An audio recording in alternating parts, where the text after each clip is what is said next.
Welcome to Dissecting the 80s. I am Trip Lano, one half of the Mega Podcasting Powers. And what's that? Breaking in? Bar your doors and windows. There's been an escape from the asylum. The Macho Man's-Roo is loose.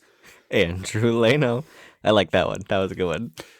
I thought of that and then messed it up, and we had to re-record that intro. So a little behind the curtain. That was take two. Yeah. It's the best part of every scary story you told in the playground. Oh, yeah. The royal you, not you specifically. I should clarify.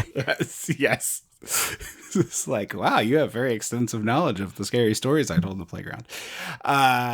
This is a delightful little bit of weirdness celebrating its 40th anniversary, Alone in the Dark, and we watched it, so you know what that means. We gotta go back. We gotta go dissect the 80s. It's your weird-ass ending, so it's gonna do weird-ass ending. When the Mega Powers explode!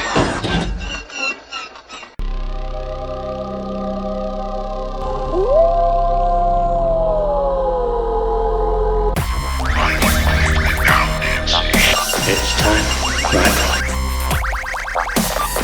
Do not make any sudden moves. Get away from him! Dad, where the hell's Corkscrew?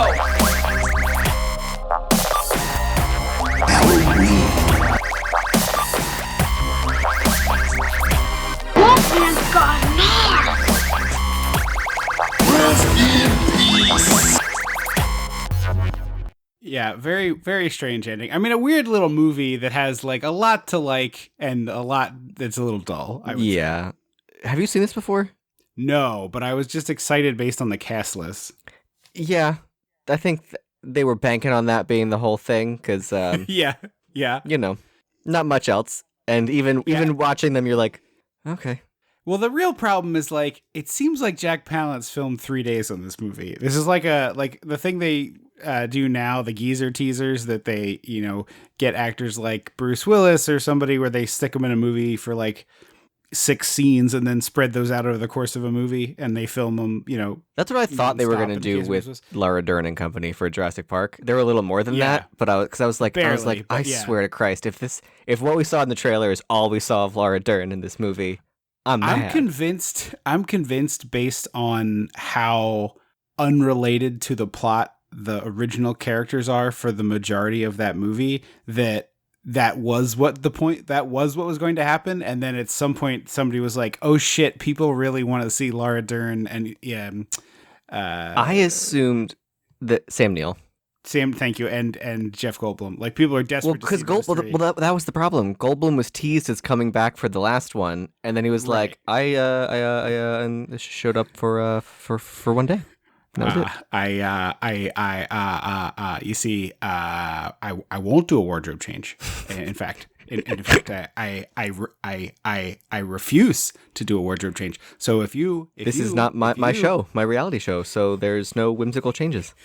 If you think that I am going to make it look like I was at two different hearings, the most that I'll give you is I will I'll take my glasses off, but that is it. I never thought about that. It's the same hearing, just twice. It is. He's in the same outfit, and it's like look. Normally, when you film that, you're like, okay, we're doing 2 hearings, so we do this set, and then everybody. All the men change ties and jackets and all the women change outfits, and then you shoot it again because you only see people from the waist up. Yeah. Ian Malcolm is in the same clothes, the exact same position. I think it's like they were like, all right, and that's a wrap on scene 1. Now we're going to break and go scene 2. No. I'm ready to go. So we're going to take it from here. Like, no, Jeff, we need to at least have like different light. No, I'm not going to do that. Once I get up out of this chair, I'm done. I don't give a shit about this. I have to go interview a sneakerhead in LA. So and say wow a lot. This is really quite something. Wow. Yeah. That show is really good. I will say, it sounds like I'm making fun of it. That show is genuinely a fun little thing. He's a good voice too. But that is the problem. Is like that movie like takes the characters everybody cares about and they're in having their own movie that is like I tangentially related. What happened for this latest one was that they wrote the script assuming that they were like they could say no. Yes. So if they said no, they were just like, we'll just cut this or Yes, like stick exactly. someone else in there randomly, and so we have like a little whatever. But not like a big deal. Was my thought. Yeah, I really did not care for that movie, but that's fine. We are not here to review Jurassic Park 6. It was fine. There were dinosaurs and there was action, so like whatever. Yeah, I was really genuinely excited by the promise of the end of the last movie, which is like dinosaurs and humans coexist, and then they put out this like mini short film thing about people who were like camping, and then these dinosaurs like attacked them. They were like RV camping, and these dinosaurs attacked them, and it was like super cool to see like, okay, now it's like everywhere you go there's dinosaurs, and like what does the world look like? And I thought that's what this movie was going to be, and up to and including the opening sequence, which involves the little girl like teaching them how to get this brontosaurus to move. Yeah. And then it's like, oh, JK, we're going to an island again. Yay. Anyway, no, I had not seen Alone in the Dark, but it's like, you're looking at, I mean, this is a murderer's row here. You got Jack Palance, you got Martin Landau, you got our boy Donald Pleasance. I know. What do I know Landau from? I know the name, but like I truly could not pick a face out. All right, so on this podcast, he was Sal Bandini. Wanna wrestle? He was the old man who did the All the marbles? training. No. The one you really hated. Which one? The 90s one. Oh! So I will never remember that because that's been like... I like Eternal He's very Sunshine funny that in out of that. my head. He's very funny in that, to give him the credit there. He's the father of Drusilla in real life from Buffy. Oh, really? That's probably why I know the last name. So. Yes, yeah. She's Juliet Landau, I want to say? I believe that's right. There's no doubt in my mind that you've seen. I think have you seen Plan 9? I know you're a big Burton head. I've Plan not 9. actually. Like Ed Wood. I have not. Okay, so he plays. Shoot, is it Bela Lugosi? I think he plays Bela Lugosi in that. Ed Wood's been on my list just because I'm like, it's a Tim Burton that like seems like it's not the bad Tim Burton yet. Yeah. I convinced the people who wanted to watch Ed Wood to watch Plan 9 instead, which I enjoyed and no one else did, but that's okay. No, they're very different things. I feel like you can't. It's like, do you want to read the book Wicked or watch the musical Wicked? Like, Right. you can't. Those are very different things. Yeah. But I'm like 90% sure he plays Bela Lugosi in Ed Wood. But I'm not going to read out Martin Landau's. No, you don't have to. I just didn't know if there was anything 200. like major. You'd be like, oh, that's probably. I'm sure. Yeah, I'm certain that you've seen him and stuff. He's been. I think he's dead, but he was acting in a prolific character actor, and he's the kind of guy that. In wrestling terms, could go up or down the card. Like I think he had a period of time where he like was being the man. lead or being the like third fiddle. Yeah, or he can be the one scener who comes in, gives you a little bit of gravitas and kind of grounds your movie in a way. So I think he was that kind of actor for the majority of his career, which not every actor can do. Like people find their spots, and some people do that. But I was the big disappointment for me is like there's the most Landau, which would be fine with me. I like him, but he hardly has any dialogue. And then which one is he? I promise I watched the movie. He's the one with the really bad haircut. That does not. He's the fire one. Oh, the preacher. Okay. Yeah. He has. I mean, I would say he has the worst haircut of the bad guys. I mean, he just looks like the tall man. Yeah. He does have a little bit of an Angus Scrim going on. That's fair. Which I just watched for the first time, which is why that reference is. Oh, there. Nice. Yeah, I watched all of those one year for Spooktacular of my own designs. Are they good? I think the second one is the best one. Okay, because the first one I watched with my boyfriend because I have been successful in watching a new Halloween thing. Not necessarily scary because the Munsters was included on that list. Yeah. Ooh, you sat all the way through that? I fell asleep. It was not good. Okay. It was a bummer because I was like, my boyfriend loves. I couldn't finish the trailer. I was like, this is too bad for me. My boyfriend loves Rob Zombie, and I will not. Period. And so I was like, a Rob Zombie thing I can watch. Like, cool. Sure. And so we started it, and I was like, because he has watched The Munsters. He watched it with his dad growing up, and also that was his version of Nick at Night was The Munsters. Got it. And I just was like, I mean, whatever. It's gonna be some fun, silly thing, whatever. And I was just like, this is so bad, and nothing happens. And I was like, I fell asleep, and then I woke up, and Elvira was on the screen in green makeup, and I was like, well, sure, but I was like, we can turn this off, and then we watched Black Phone, Really good. which that was one. great. Yeah. The Munsters is one of those properties I have vaguely positive feelings toward, and I couldn't tell you why. Like, Yeah, I've seen like probably maybe four cumulative minutes of Munsters. I don't think I've seen a whole episode, but I have like vaguely positive associations with it. I think I watched an episode because it's on Peacock right now. Yeah, that makes sense. But yeah, so Phantasm, he was like, "What's this about?" And I was like, "I don't know a lot, like purposely, because I've always known it's something I wanted to watch." I was like, "I know it's very dreamlike and surreal and weird and kind of gory." I was like, "That's what I got."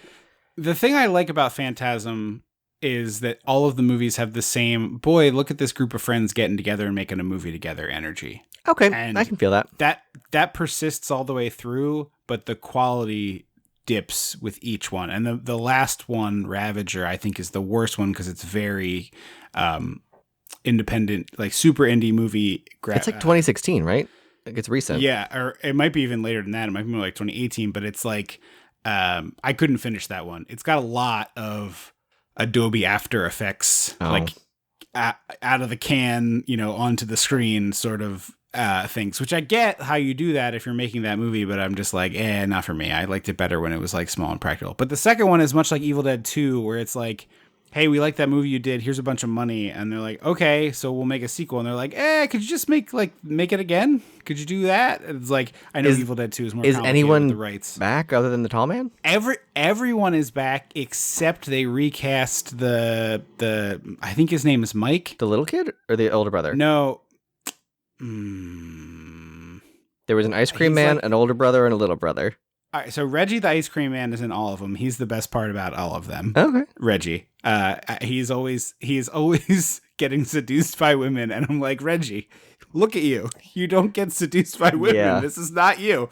No, the other guy gets replaced in the sequel, and then he comes back for all of them. So it's the young boy? Reggie's partner, who's like the main Phantasm fighter. Reggie's the older brother, right? It's been so long. I don't know the. There was a younger brother and an older brother with like the crux, and then Reggie was a friend.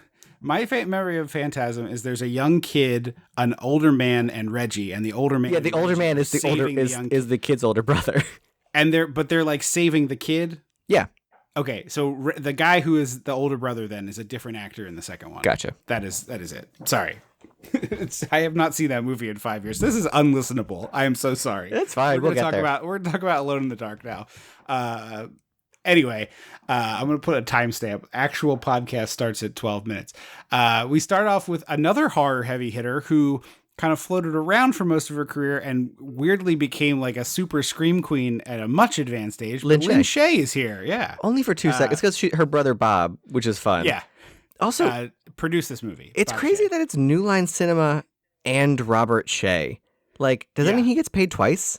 My hunch is probably, but my hunch is that he was like working on this as New Line was forming. And so he was like, well, this is still mine. You know what I mean? I thought New Line was established by now, or I guess not. But I'm saying this movie could have been in development for a while. And he could have been like actively developing this movie, and then New Line comes online, and it's like, oh well, we'll produce it through New Line, but it's still my movie. You know what I mean? I think that's how that works. I'm just guessing because I couldn't remember if like the Nightmare movies said like produced by Robert Shay and produced by New Line Cinema. He may also have producer credit on those. I'm not sure. It's very possible. It always just gets so cagey when I'm like, you own the like New Line Cinemas is his production company.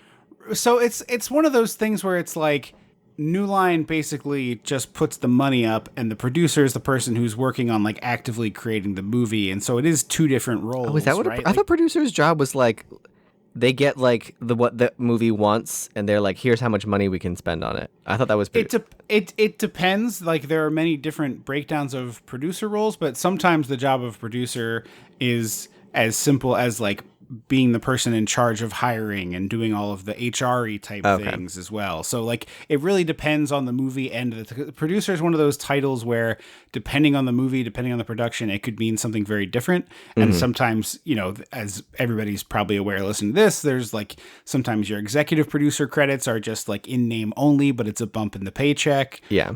You notice a lot of times with sitcoms, the main actors have a deal where either season 3 or 4 or 5, depending on how good their agent is and how big of a star they are, they become an executive producer, which just means they get paid more money. Do they get producer first and then, or do they go straight to EP? Straight to EP. Okay. Yeah. My guess is that Bob Shea was like an active hands-on producer with this movie, and New Line was a financier. Okay. I mean, in all interviews about Nightmare, he seems to generally be a hands-on producer, for better or for worse. Right. Because I've skimmed through, I've thrown that Never Sleep Again documentary. They made these like 8-hour documentaries for all those horror franchises, and I find them all very tedious. Yeah, but you just skip to the ones you give a shit about, really. Yeah, I suppose. Yeah, because I know which nightmares I really like. Right. But it's just background. I like it for like backgroundy spooky stuff. Like if you're like carving pumpkins or making like a spooky cookie house or something. Because you can go in and out. But in all those interviews, it always seems like he's very hands-on, and sometimes it's like, well, maybe you're not the creative type, Bobby. Yeah. Maybe this isn't your forte. Right. Maybe you should be the check guy. So yeah, we've got Lin Shaye, and then we have Martin Landau and a fire in a kitchen. So a lot of things happening very quickly. Yeah, it's a weird opening because it opens very dreamlike. Of like this like weird diner, everyone's speaking cryptically and creepily. There's a giant fire. She brings out like a whole dehydrated fish on a plate. And a frog. Oh, and the frog, right. I forgot the frog was there. And then when Donald Pleasance comes out with this like Arabian Nights scimitar looking thing. It's such a bizarre, like, why does he not just have a big kitchen knife? Because it doesn't look like anything. Like I can't look at it and go, oh, that's what that is. And it makes it look way faker, too. Yes. It's like too shiny and too big and too oddly shaped to be real. And then it rains inside. And I was like, okay. Because I went in as blind. I did not know anything. So I was like, okay. I didn't even watch a trailer. I was just like, hey, that cast list, that's like some fun impressions. We can do some bits. Let's just take a shot at this. Yeah. Also, Pleasance is wearing one of those little like paper hats you get at like In-N-Out burger on the West Coast, or Krispy Kreme, the little like paper hat that doesn't really serve any purpose.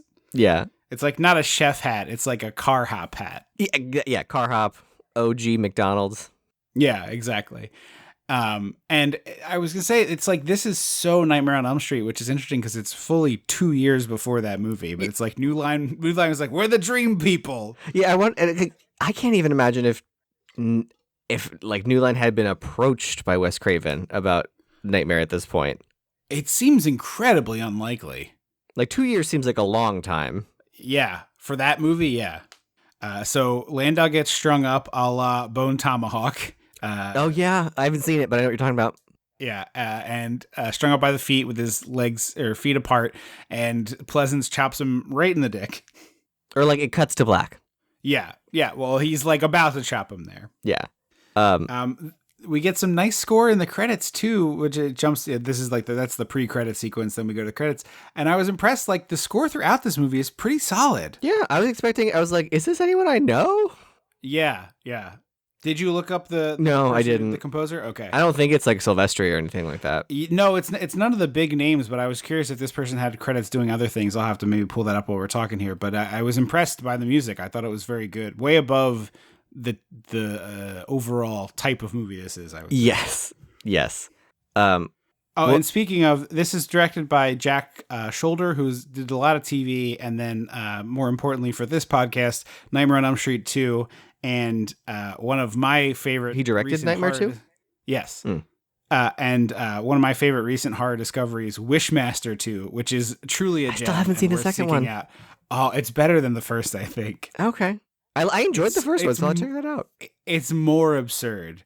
Which is great. That's what I want. Yeah. Speaking of orchestrations. Let's put it this way. You're aware how the Wishmaster operates? Yeah. Okay. Somebody at one point wishes that somebody would go fuck themselves. No, in the second. That's a second movie wish. That seems like it'd be like a Yes. sixth movie wish. Nope. He wishes that somebody would go fuck themselves. I'm scared I'll let now. you extrapolate from there.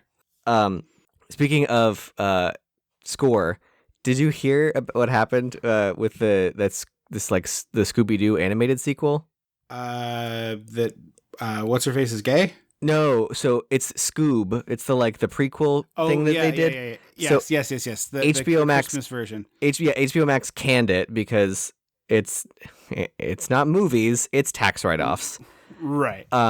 And so they had already finished scoring the movie, and so No, they had paid to score, but That's not what it was. actually recorded the score. Yes. they already paid for it, so they were like, well, fine, and they recorded the score for a movie that will never exist and released it. Yeah. Oh, they put the music out? That's cool. I hadn't seen that. I heard they released it. That would make sense, honestly. Like, at least you get something out of it. Yeah. The whole thing. Every time I hear more about people talk about this, the Disney Plus cancellation, the HBO Max I'm like, come on. Yeah, it's all nonsense. The music is by Renato Serio, who seems to be still alive, 75 years old. So Okay. he's fairly young when he did this movie. It was my age, I guess. It's fairly young. And he collaborated in the 60s with Shirley Bassey, Shut B.B. up. King, Dionne Warwick, Tom Jones, Brian Wow. Adams, John Denver. So pretty legit performers, many more. I'm not going to just read this guy's whole Wikipedia. But in terms of the film scores, not a ton. So yeah. That's a bummer. Yeah. Talented though. I mean, this for is sure. excellent. But you know what, it's obviously a bigger, it is not as severe as what I'm saying, but the whole streaming cancellation thing, it Yes. feels like back when we were living in caves and painting on cave walls, and it's we move and now that's gone. If you take that off your streaming service, it's just gone forever. And Right. obviously Hemlock Grove is not some high art piece that needs to right. be preserved, but people still worked on that. Yep. People still gave a shit, and it just feels so weird and shitty to people who create things. And also, people liked it, and people would discover it later. How many things have you and I discovered on some DVD discount bin or whatever? Yes. It's streaming kind of took that away in general, but it pisses me off in a big, broad sense of it just seems unfair. Yeah. So we go to the mental hospital, which is where Lin Shaye comes on screen for the first time. She's the receptionist you think, and then it turns out she's actually a patient at the hospital. Yeah. But this is such classic movie mental institution. And look, I've not spent a lot of time at them. I don't know this, but my hunch is that very few mental hospitals have this many people who are just screaming and babbling and throwing things. Yeah, it's always writing, and from a writing standpoint and a performance standpoint, playing quote unquote a crazy person is the cheapest, easiest way you can go, because there's no real rules. You can kind of do whatever the hell you want and be well, they're crazy. Yeah. And so it's okay, sure, you can get a good performance, but when there's no rules, it feels who cares if you gave a good performance? There was no walls in which you had to do things. Yeah.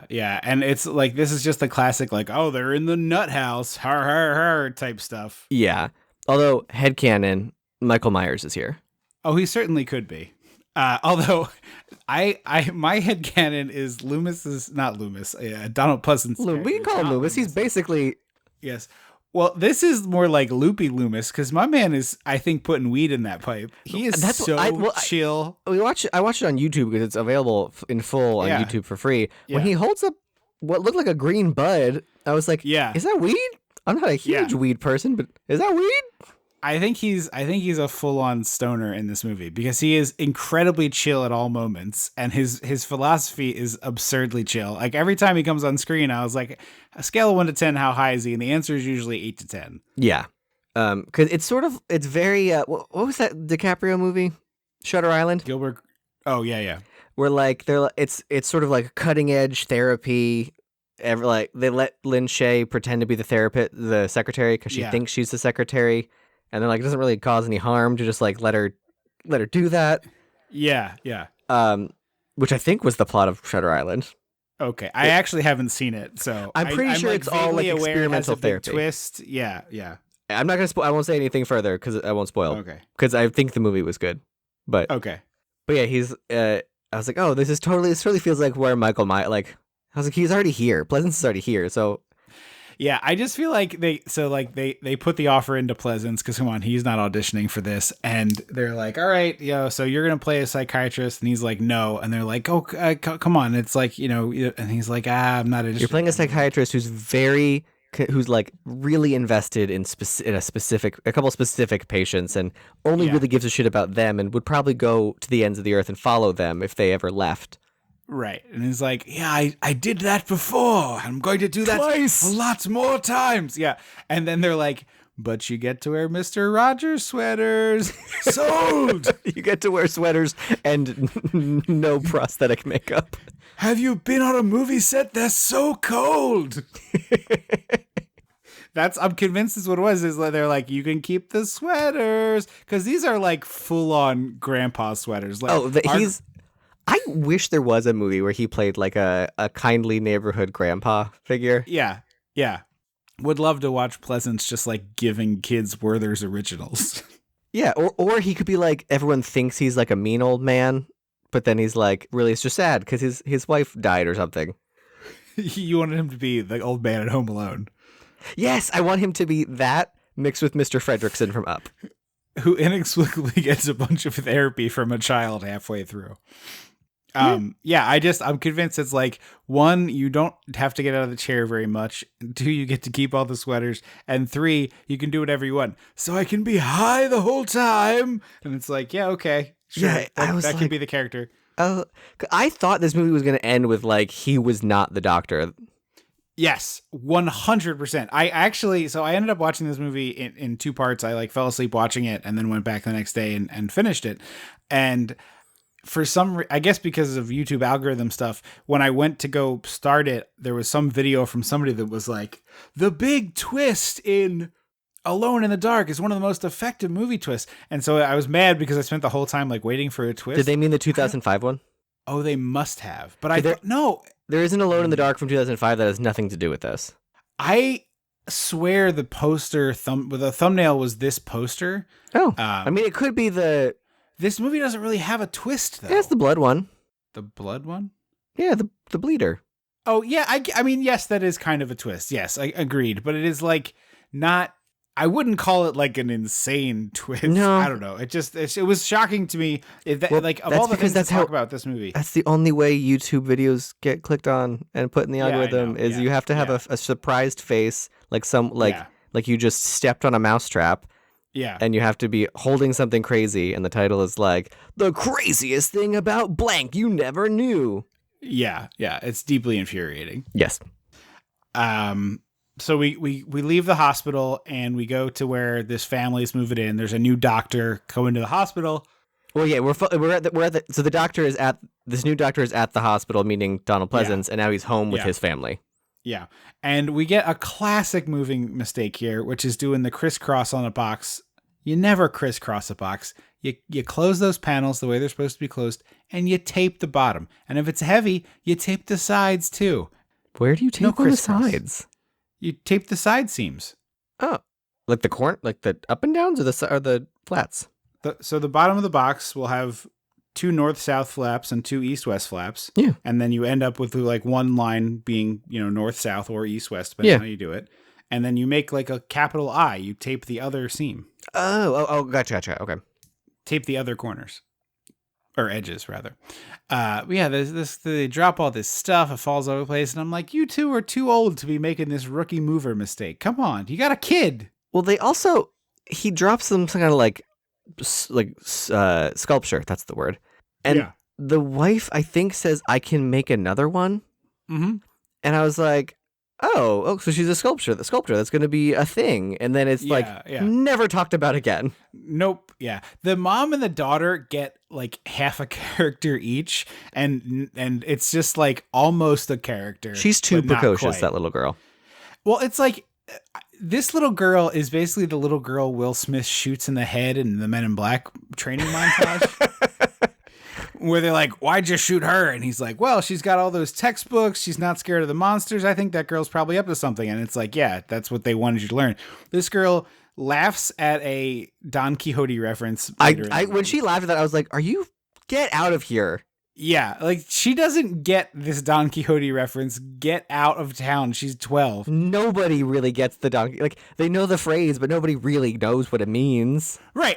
It's like exactly the joke in this movie is the joke everyone is aware of, but this kid is still too young to know that culturally. I think. Yes. Here, when the thing breaks, she's like, "Oh, you probably need to use some epoxy," and I'm like, "Yeah, you might need some like E6000, or you might want to do like a 2-part putty first." Yeah, she was like, "You need an epoxy because crazy glue, your fingers will get stuck together." And I was like, "Okay, well we've covered this many times in the podcast. Crazy glue is not actually permanent. Yeah, like super glue is not really permanent. Like, right." You don't magically get stuck to something forever. That's not how anything works. Yeah, that is such like a funny movie thing that as a little kid, I was like, oh yeah, there's just glue that like if you glue your hand to it, it's that's your hand forever from now on. Yeah. As someone who has spilled super glue on himself many times and glued his fingers together, it comes apart. It does. And then there's that feeling is the word afterwards of yeah. Just a little bit of skin got taken off, and so it's just like weirdly dry and gross. Yeah. Not fun. 100% gross, yes. So the little girl looks like Amanda Thripp from Matilda. Oh, yeah. I kept trying to figure out who she was. As we were talking, I was like, oh no, it's Amanda Thripp. Yeah. She's Amanda Thripp, the girl who Will Smith shoots in the head in Men in Black. Yeah, exactly. She even kind of looks like that little girl, if I remember correctly. She's like a precocious little blonde that he shoots in the head. Is she blonde? It's been a minute. I need to rewatch it. Written by friend of the podcast, Ed Solomon. Yeah. So yeah, this is I don't really know what the scene was supposed to show beyond him being like, I'm excited to work my job. I think you mean him back home with the family? Yeah, the scene with the family. I think we're just trying to build a little character for the family so that we care about them when they're under siege later. Gotcha. That's fair. Which like, I don't want this movie to be any longer because it wouldn't accomplish anything, but I think you can like, in a better movie, this scene would make you more aware of the relationship between the dad and the daughter, which seems nice. And the relationship, like the family seems nice, like that they like each other, but you'd care 5% more about them in a better written scene. Yeah. Frankly, I almost wish I truly don't know what the opening sequence is supposed to accomplish in terms of like story or whatever. Like, right. None of the dialogue they said really stuck with me enough to be like, oh, it's a portent of things to come. Almost all the dialogue feels improvised. Yeah, and like what happens to him getting strung up and hit by Donald Pleasance, like it's cool visuals, but like I would have scrapped that whole weird cold open because it didn't serve a purpose. And just like show more of the family moving in. Start with the family moving in and then go to his first day on the job. Yeah, 100%. Meeting and then he should also meet the crazies that day. Like it seemed weird that it was broken up like that. Yeah, I agree with you. It's not very economic writing for sure. Yeah. And the next scene is like I said, Donald Pleasance being like, meet the men who will be killing you later. Jack Palance rolls in like, not gonna work for me. Was Muppets the first Jack Palance thing we had? I remember the first Jack Palance thing being Tango and Cash. Was he in the Muppet movie we did? He was in because he's on a bench talking to Kermit, I think. Isn't that Jack Palance? No. Are you thinking of isn't it the guy from Midnight Run? Charles Grodin that is in Oh, maybe it is Charles Grodin.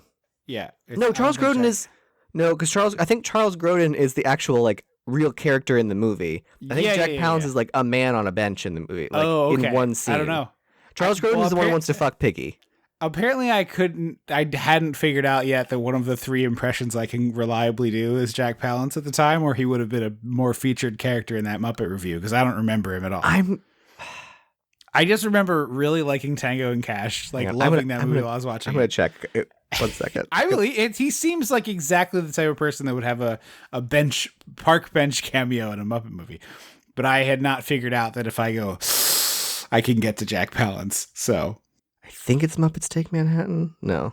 But But Jack Palance, in this movie is just absolutely shoveling the scenery into his mouth as fast as possible. He is like a professional eater with a giant bowl of mashed potatoes. It's just like nom nom nom nom nom nom nom nom. The biggest spoon you can imagine, and it's like all over his face, and he just keeps working it into his mouth. Oh, it was Peter Falk. Oh, okay. It was Peter Falk on the bench. Okay. I was gonna say, I thought Jack Palance we'd only done the Tango, and I don't know if we'll ever get to him again because I think he died in early 90s anyway, and I'm not sure. I mean, he looked pretty old in this movie, and it was 82. Yeah. Well, Tango and Cash is 7 years later, and he's like, a much bigger part. I forgot. He has a way bigger part in Tango and Cash, or at least a lot more dialogue. So basically, Pleasance is like, this is the third floor where everything is electrical, like all the locks are electric, boogie woogie woogie. Yeah. And this is your where classic, like, oh, this will never fail, and you're like, well, let me write down the time now and add an hour to it, and by then this will be broken. Yeah, classic like 80s version of electricity, where I'm like, there is a 0% chance that a power failure would stop anything in this kind of facility in 2022. Like, there's 4 backup generators on the roof. Right, and also, like, there is a manual lock. Yes, that too. But he's like, this is where I keep all the extreme... There's 4 extreme men up here. Or 5? There's 4 featured later in the movie. It's there may 4. be another one, yeah. So I keep these 4 men up here where, like, he's like, everyone says I should give up hope on them, but I keep them up here, and there's no real bars in the windows because everything is like pressure sensitive. If they try and get close to a window, a shutter comes down, which, like, yeah. I mean, I'd like to know why he thinks that these people deserve such freedoms. Yeah, because I saw him not long ago talking about one of his patients and say, that boy had the blackest eyes. This 7-year-old, yeah, this 7-year-old has a doll's eyes and deserves to never see the sun. I wanted to kill him, but they wouldn't let me, so this is the next best thing. But yeah, so it's like, okay, because these are like the most violent offenders and the craziest people. Yeah. And he's introducing them to be like, oh, Dr. Melton left to go take care of some other people. And I was like, I wrote, either Donald Pleasance killed him. Yeah. And these guys know about it and don't know how to warn the new doctor, which I think would be a way more interesting movie. That would be yeah, absolutely. That's your twist. That's a way more interesting movie. Or I thought they killed him and Pleasance knew about it. Yeah, which is less interesting. The Pleasance variant is much better. And that would jive with the cold open where Pleasance was the aggressor. Yes. Oh my God, I didn't even think about that. You're right. You're so right. And Landau's like, oh, I don't know how to talk about this. Like, I just keep having these dreams where he's killing me because I'm afraid he's going to because I know he killed the other guy. Yeah. But the movie we got is fine, but it's kind of boring. Yeah. It's standard and boring. This, I think what we came up with, as usual, a little better. Yeah, I think that's a much better movie. And so they immediately, because I wrote that down and I was like, ooh, I bet one of these 2 things is going to be right. And then immediately in the next scene, I think it's Jack Palance who is like, or it's either Jack Palance or the preacher, or Landau, I guess, who says, this new doctor killed the old doctor. I'm sorry. No, that's not what he says. He Go says, Potter killed Harry. Now he wants to kill us. And I took less time to say it than he does. He says that he wants to kill us? Yeah. Oh, I thought he said, I thought the line was Potter killed Harry, which is funny now. Potter killed Harry. I have to kill him. I thought it was something along those lines. More like Expelliarmus. Yeah, Jack Palance is the like leader of this group. So we have Jack Palance, who I forget what his nickname is. He's the colonel? It might be the colonel. Landau is the fire one. He's the fire preacher. The fire preacher. We have the bleeder whose face we don't see. And then the 4th guy is the worst of the crimes. He's a child rapist and murderer. Yeah, he ostensibly did more than all the other people in his criming. Yes. And he is played by the opera singer from The Running Man. No, was it really? Yes, he's the. I thought he looked familiar. Yeah, he's the opera singer in Running Man's the biggest guy, the heaviest guy, right? I'm pretty sure. It's been a minute. Yeah, obviously. It's been 5 years maybe since we did that movie, but it's the same. I'm 99% sure that I'm right on the Running Man character, but 100% this actor is in both of those. Yeah. But yeah, it's like all right, a preacher who set things on fire, not a great guy. I don't get the connection between the two things, but sure. It's like, well, it's one of those like really belabored things to me where like people talk about fire and brimstone in relation to like types of preaching, but it just seems like it would have made more sense. Too cute. Obviously, it's not as showy in a movie, but it would have made more sense if he drowned people, like baptizing. Yes, absolutely. Yes. Yeah. Yeah, it would have been more interesting. And then the bleeder who just constantly gets nosebleeds while he commits his crimes. thing is that when he's violent, his nose bleeds. And I was like, that's a weird... That feels like you're trying to be an X-Man, and they'd be like, you know what? We're good, thank you. He's like shitty Pinocchio. He just ruins his clothes when he tells lies. Yeah. But they're like, oh, we got to kill this new doctor. Yeah. And then we cut to the family kitchen, and they keep talking about Tony's coming to visit. And I was like, well, who's Tony? Well, first we go to Donald Pleasance's office where he packs a bowl. No, that was after. That's after? Okay. All right. Yeah. Sorry. I got these scenes backwards then. Okay. We're at the family and Tony is coming to visit. And they keep saying she's coming, and the wife, the mom is like, well, I like clearly is like hesitant to have her come. And I'm like, who the fuck is Tony? Yeah. And like, this is, again, one of those. It's a trope and stupid in movies when they're like, hey, big bro, hey, little sis. But like the first time you talk about a person in a movie, tell me who the flying fuck they are. Well, like, how hard is it for the husband to say, don't forget my sister's coming tomorrow? Or if you don't want to make it that way, turn to the little girl and be like, hey, you're going to get to meet your aunt. Yeah. Or are you excited for your aunt to come visit? Yeah, exactly. Yeah. But like they kept just saying Tony, and I was like, I don't know who that is. Right. Is Tony an ex-lover? Because the way the wife's talking, I was like, is it an ex-lover? Like, what's happening? Or I thought it was like an ex-patient that like got out, and the dad is like, oh, he's fine now. And the mom was like, fuck no, that dude's a problem, you know. And then they started saying she, and I was like, okay, maybe it's a female patient. But I was like, oh, this must be that. And that's sort of what it is, but it's ultimately doesn't mean anything. No. I thought... When like I said, I found out there was a twist halfway through. I thought the twist was going to be that the sister was like in on it.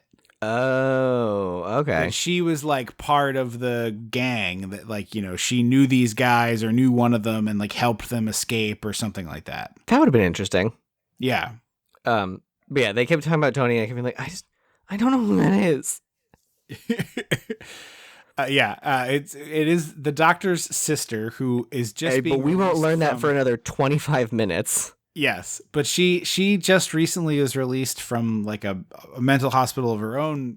It seemed like more a lighter one, like just like a psych ward kind of thing, more than like a full asylum moment. Sure, that's fair. That's accurate. So then the next day he's talking to Donald Pleasance. And Donald Pleasance is like, here's what looks like a Native American peace pipe, and here's a bud. I like to smoke it. And I was like, yes. Okay.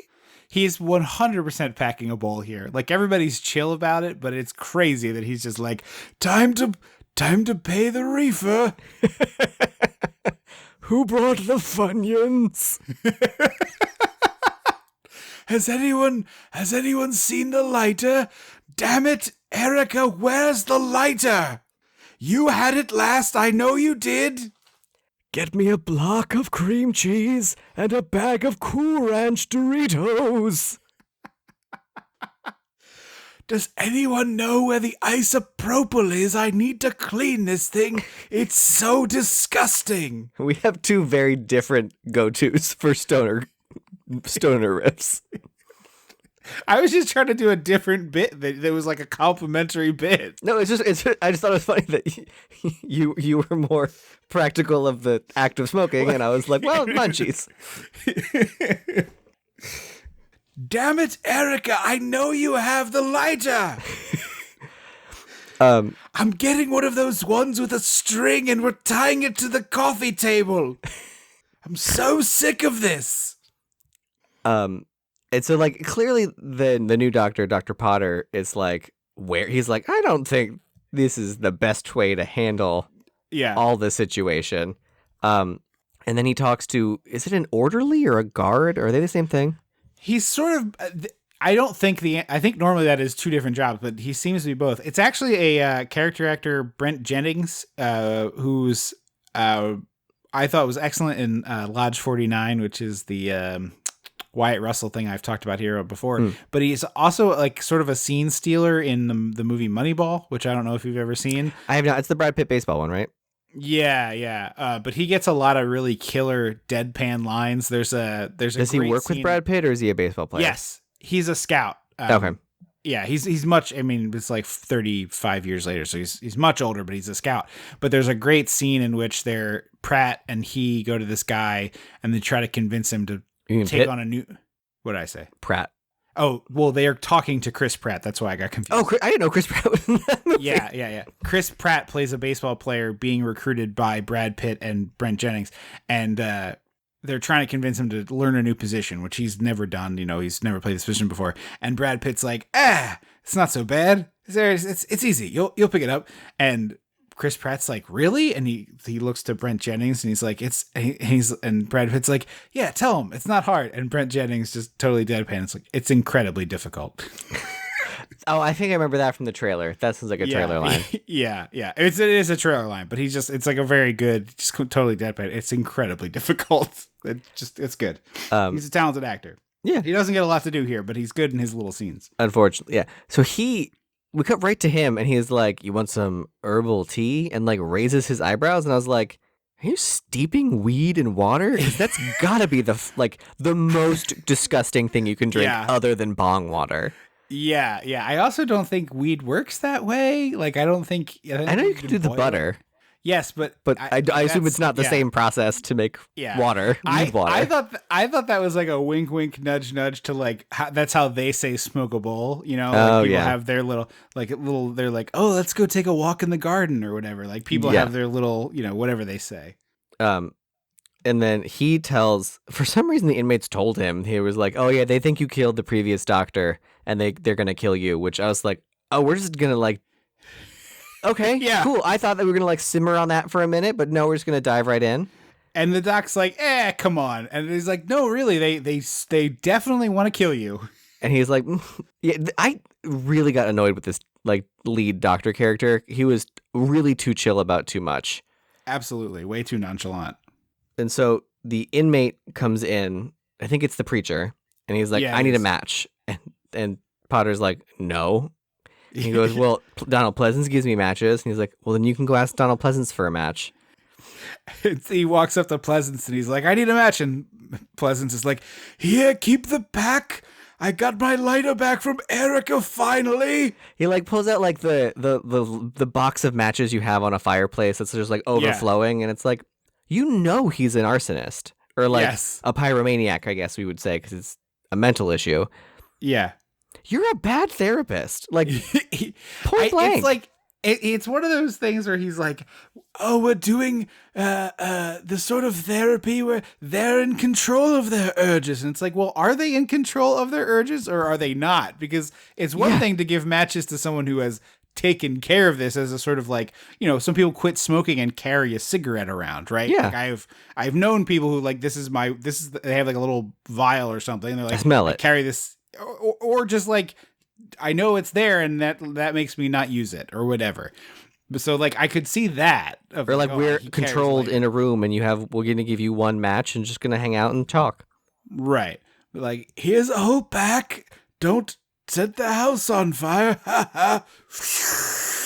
And as he's doing that, he's also talking to a woman who's like telling him about her like horrifying nightmares about her intestines are strangling her. And his response, which again, it feels improvised. He's like, next time you see your intestines, wipe your hand in front of your face like this 3 times and then you won't get strangled. And I was like, that's not how therapy works. Like, you don't just make shit up. Yeah, exactly. You know, just it's like, here's a magic word. Yeah. I mean, I get the principle of like giving her a concrete thing to concentrate on to help her when she's spiraling, but it's just you don't nonsense. say concretely, this means that this won't happen. No, it's Yes. here's a way to ground yourself into reality. Right. Not right. not wiggle your hands and suddenly everything goes away. Right. It's like, okay, recognize you're having a panic attack. And so something you can do is like to center yourself. Maybe you make a tight fist or something like that. But no, it's like, wave your hand in front of your face. That's it. Just like that. And then you're fine. You're cured. And then obviously the preacher immediately lights his shirt on fire and starts whipping it around his head. Yes. He lights his coat on fire. It's amazing. And so Jack Palance like nods to the pedophile who like runs inside and gets the Dr. Potter's address off of an envelope, which I don't know why there's an envelope addressed to his house at the office. Like maybe it's his paycheck? Maybe, but that would get sent, it would get mailed to his house. Like that's what I don't understand. Yeah. I don't know. It's like it hasn't been mailed yet. Maybe. And then he finds a picture of his family. And then Pleasance runs over to the preacher and like it's like, stop it. And then he hugs him and whispers in his ear and we can't hear it. And the preacher just like stops. And I was like, okay, so something creepy is like, Pleasance is evil somehow. Yes. Which like, he's evil in that he's a terrible therapist. Cause Potter's like, what did you just say to him? It made him stop. Right. And he was like, I told him I would cut him in half.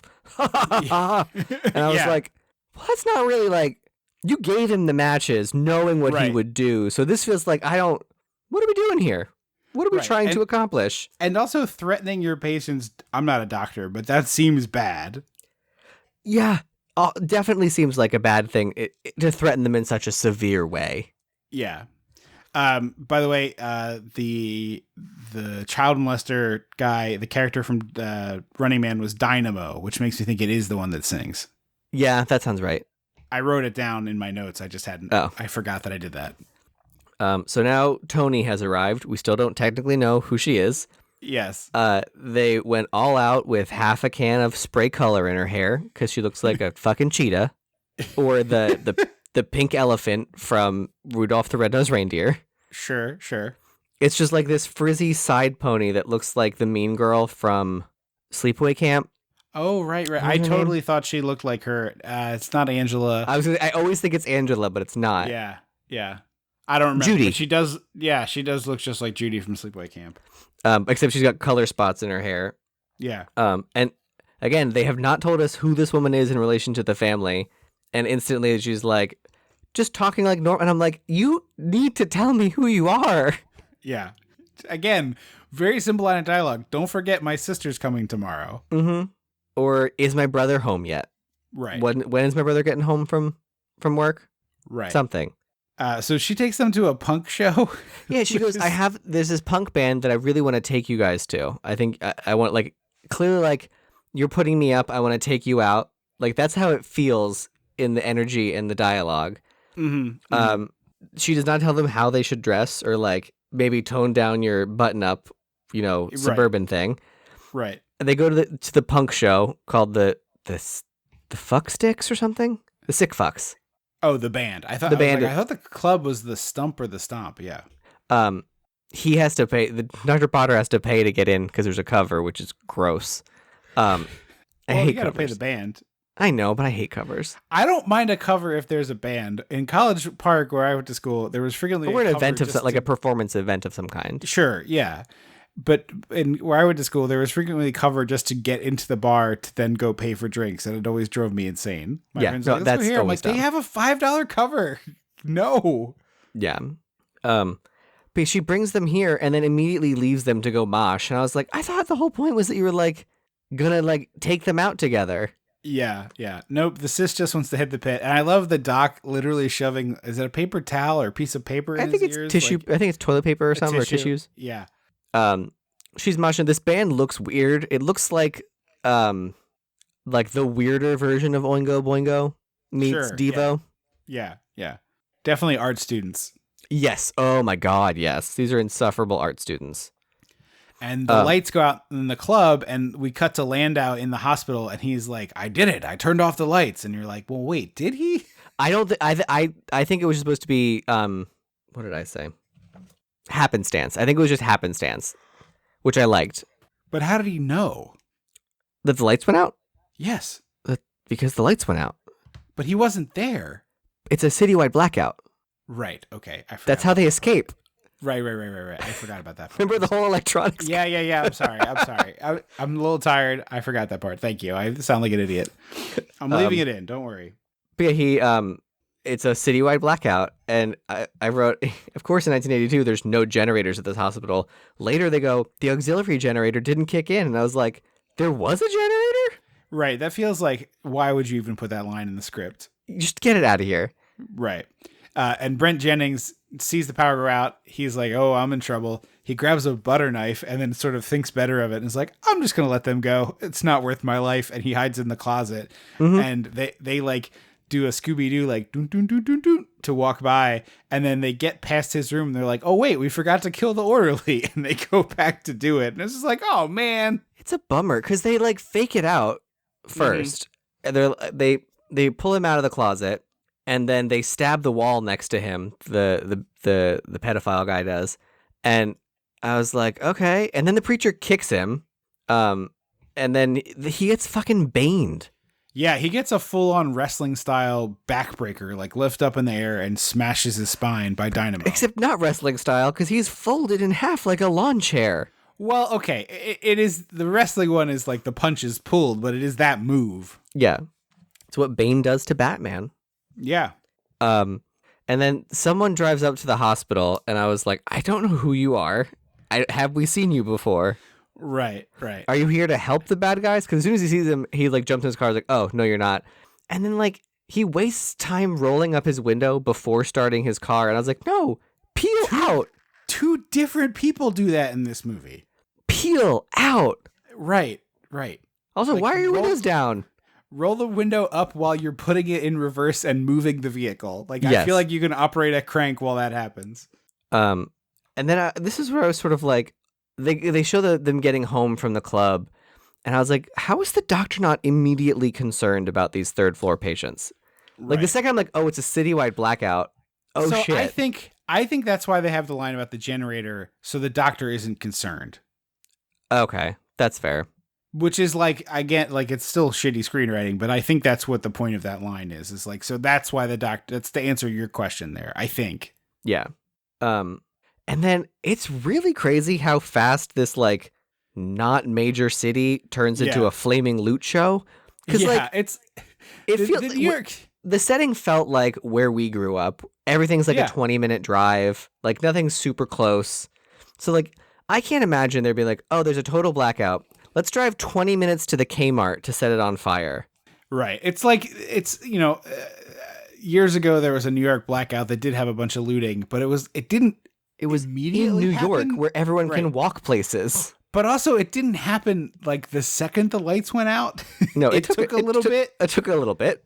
But like that aside, I was like, we're not in like a condensed major city where everything is walkable. Who is driving to the mini mart to set it on fire? Right, and loot it. And yeah, who is doing that? I have no idea. So this is where we find out that there was a generator because the doctor finally goes to the hospital and the police stop him.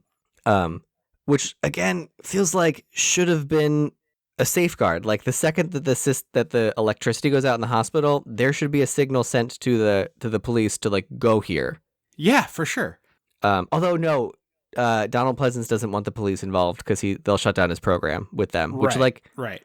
We'll get there. They should, but we'll get there. He repeatedly tries to prevent her from calling the police, and it's just like, oh, it's fine. Don't worry. Chill out, man. Have a hit of this. Yeah, he's being like, they'll shut us down. These men will be killed. And I'm like, yeah, your program is an abject failure. The second that there was no safeguard in place, they murdered 2 people. Right. So exactly. It is a failure. They invade crazy a sporting people. goods store. Huh? They invade a sporting goods store. Yeah, and they expect us to believe that nobody raided the weapons yet. This is clearly like in the throes of a flaming riot and looting. And you're telling me no one looted the bullets and the guns and the knives? That's got to be the first place to go. Which would also explain why they don't take guns and instead take like a crossbow and stuff. Yeah. They end up with knives, a hockey mask, a crossbow. I was like, bold move to take a hockey mask. Yeah. In your movie. Well, that's the bleeder who doesn't want anyone to ever see his face. I know, I get it, but like Jason's already a thing, so it just seems weird that as a movie. I don't think Jason's a thing. Jason gets his hockey mask in Friday the 13th Part 3, which is, I believe, 1983 at the earliest. Is it Part 3? I thought it was Part 2. No, Part 3. Is he just the bag on his head in Part 2? Correct. Huh. So I think this is first, actually. That could be. Maybe. I can stand corrected. There's a real cheap... Excuse me. You've gotten your timeline very slightly wrong, so I'm going to post about it on the internet. I did that to my boyfriend when the Hocus Pocus 2 trailer came out. He was like, "Oh, I'm excited they're finally doing the bit in the pharmacy like they cut out of the first one." And I was like, actually the deleted scenes from the first movie are in a grocery store, not a pharmacy." There is a still image of a 27-year-old Sarah Jessica Parker in the baby seat of a shopping cart. She fit? I mean, I know she's small, but she's so tiny in that movie. Wow. But there's a really cheap jump scare. I'm just imagining how impossible it would be to extricate myself if I got to get out. Like I could try and squeeze myself in. The problem is I'm never getting out unless you tip me sideways. You have to tip it over, and then I have to like slowly wiggle out like a cocoon. Yeah, get the butterfly Wesson. emerging from a cocoon. Get the Wesson, and I'll wiggle out. Loop me up. I'd be like Danny DeVito coming out of the couch and Always Sunny. But yeah, this movie has really cheap jump scares, which bum me out. Yeah, because like if you're into the jump scare with like, but I get it, a cat behind a door, like something like that that feels in universe. There's literally Mom and Aunt Tony eating ice cream, and suddenly there's like a fucking screech, like a banshee screech, and a flash of silver across the screen, and they scream as though there's a murderer. And then it's the daughter holding a spoon, and I was like, no, get out. That's not cool. Yeah, I get it. So the Aunt Tony is like, I'll take you upstairs to bed. By the way, these two are high as shit. Eating ice cream, brownies. Like they, in the movie, this is not like kayfabe. Like we see them smoke in the movie, and then the girl's like, "Were you two smoking marijuana?" Oh, she's fully like, "It's not good for you." Yeah, get out of here, narc. So the aunt takes the girl up to bed and immediately is terrified because turns out she's scared of the dark. And the little girl's like, "Oh, are you scared of the dark?" And the aunt's like, "Yeah, I am." And immediately is like, "Let me take this citywide blackout to instill a fear of the dark in a child who didn't have it before." Exactly. Not good news. So we cut back to the dudes at the weapons and stuff, raiding all the stores. And there's a really gnarly scene where the bleeder rakes a guy's eye. Is it his eye? I thought so. Because he takes the one of like the garden, the three pronged tiny garden rakes. A hand rake, yeah. Yeah. I almost said trowel, but that's the shovel. He like slashes a dude who dies, and then he looks at the bloody thing and then looks at the guys and it like runs away. And I was like, okay. Yeah, it's not very well explained. His character is never really well explained. No. They also did a Batman thing with him that he put on the hockey mask, and when they show the close-up of his eyes, he's also wearing black eyeshadow. And I was like, well, where did that come from? Did he go over to cosmetics and take a Maybelline Panther? I would love a long scene of like Jack Palance doing the makeup, like, hold still, I don't want to get it in your eye. He's got a brush, or he's either Q-tip or a brush. I'm picturing one of those triangle sponges. No, I mean that's not great for eyeshadow. You know what it would be? Well, Jack's a man just escaped from a mental institution. No, you know what it would be? It would be the shitty little included with your eyeshadow foam applicators that nobody uses because they're terrible. Yeah, it's like a little plastic, like inch of plastic with a spongy tip that is useless. Yeah, I gotta get it in the corner, or else it's gonna look uneven. Yeah, so he runs away, and then they drive around and. A rare sight in a movie, a newspaper man. Yeah, this on a guy bicycle. This is like a 40-year-old Poindexter on this bicycle, and it's honestly like they tried to get Rick Moranis and they couldn't, so they got like they went to the dollar store and they went to the dumpster behind the dollar store and they were throwing out their Rick Moranis and they're like, be in our movie. Because it's not like they got like they're pretending he's younger or like anything. It's just like I'm a newspaper man. I'm 45 years old delivering newspapers via bicycle. On a bike. And listen, I'm no athlete. We know this. I think this man could have avoided death very easily. Like, I know I could have in this situation, and I am certainly no athlete. I mean, one option would be to just ride the bicycle somewhere where a car can't go, such as through yards. Well, there's that, but so they like scare him and he pulls off into next to a telephone pole, and then he swears, which upsets Jack Palance. Yeah. For some reason, Jack Palance hates swearing, which is not explained. He's much like Danhausen. No cussing. But like, give me an explanation. Like, why is that his thing?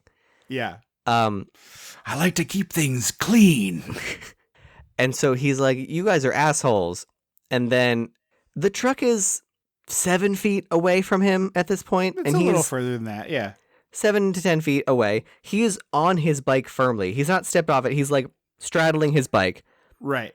He sees them throw it into reverse and somehow doesn't get out of the way in time, which like... Or even really attempt to, it seems. I was like, buddy, you got to have like an ounce of self-preservation here.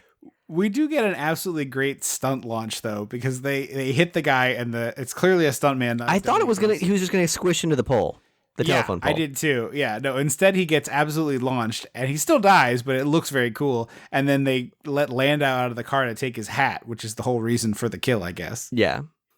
Which Landau does not wear for the rest of the movie, by the way. Weird. It makes no sense. My honest assessment is he probably like didn't like the way he looked in the hat and was just like, I'm not doing it. Or maybe this scene was just added after, like they filmed it and they're like, we need to add something else because there's no other characters and there's no reason for them to have been in this neighborhood. It's not like it's established that it's not their neighbors or something. Yeah. Yeah. So it's the next morning, and for some reason they were blaming the. Oh, he does. I forgot. He does wear the hat. He wears. To the telegram here. Yeah, yeah. You're right. I forgot last night that they announced that it's nuclear power. There's a nuclear power plant. Yes. Nearby, and they're like, they say that this has nothing. That the nuclear power plant has nothing to do with the blackout. And I was like, well, is the town nuclear powered? That seems like a weird thing that I would have. I mean, you should explain. It's not crazy that would be the case, but it doesn't seem to have anything to do with the rest of the movie. Well, are there towns that are nuclear powered in America that like just aren't? Yeah, we lived near a nuclear power plant. Not a nuclear power, but like I never processed that a nuclear power plant is making power for a town. Is that what they do? Yeah. I thought they were like making power for something else for like sciencey things. No, it's just a nuclear power plant. I didn't know they powered towns. Yeah, that's I would imagine some of the electricity that we use as children was nuclear generated. Huh. Is the nearest one Limerick from where we grew up? I believe so, yeah. Wow. But we were close enough to it that they would do like, hey, by the way, if this plant explodes, you're going to die. I don't remember that. We were not that close to Limerick. In elementary school, we used to get like things that you would take home from school that was just like a reminder of like the power plant was there and that when they were going to run emergency drills and stuff. No, there's no way that was the Limerick one because that was like an hour away. Yeah, I mean, if a nuclear power plant goes up, the blast radius, the damage radius is enormous. Are you sure I think it's something else? Somewhere else? I'm fairly certain that I'm correct. Also, it's not an hour. It's not necessarily like how long it takes to drive there. You're like as the crow flies distance, which may be much shorter. Yeah, I always think Limerick is more like Collegeville area. We definitely got stuff about the nuclear power plant when we were in elementary school. I'm certain of that. We'll get a text from Mom. Yes, and we will forget to say anything about it on the show. Yeah. I also always forget that like the 80s also had a nuclear like bump and like surge in popular discussion because I always think of the atomic 60s. Yeah. And then I forget that it popped up again in the 80s. Right. Well, the 80s was when they started doing the power plants at a larger scale. Yeah. I guess it was the 60s was when it was basically invented. And then the 80s was when people were like, well, we can. The nuclear bomb was invented in the 40s, but the 60s had more, a lot more conversation around it because of what they did with it, the bomb that they invented. Yes. On a much different note, I had the booster shot and a flu shot today in the same arm, and I have been like leaning on that arm while it's not we've been fun. talking for the last 70 minutes, and I just moved, and like I almost yelled. It hurts. It hurts a lot. I remember like a crazy amount. when I got it was either my first booster or my second dose of the COVID vaccine. Like a few days later, my boyfriend and I went to IKEA, and I went to point and be like, look at that cute chair. And as I raised my arm a foot, like not even enough to like be pointing it. And I was like, ha, ha, ha, and Yeah. had to point with the other hand. Yeah, I was like, I literally almost yelped while you were mid-sentence, and I had to bite my tongue there. Sorry for that aside. I just That's it was okay. like actively happening. So Mom and Aunt Tony are making protest signs to go to shut down the nuclear power plant. Right. And like simultaneously with that, Donald is with all the other patients being like, there, let's do a head count. 1, 2, 3. Looks like everyone's here except the most dangerous patients. Make sure we don't tell anyone. We're having a pizza party on the lawn. Anybody wants pepperoni? You've read enough books this year that we can have a pizza party. Everyone gets a personal pan. Your parents have to come buy much more expensive pizza to get yours for free. It's the greatest scam anyone ever pulled. Was it really? You had to buy, it was free with purchase? Once Yeah. you went- Oh, I didn't know that. Oh, yeah.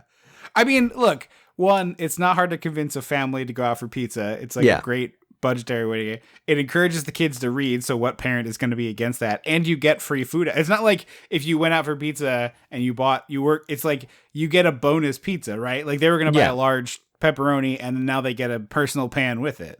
Mm-hmm.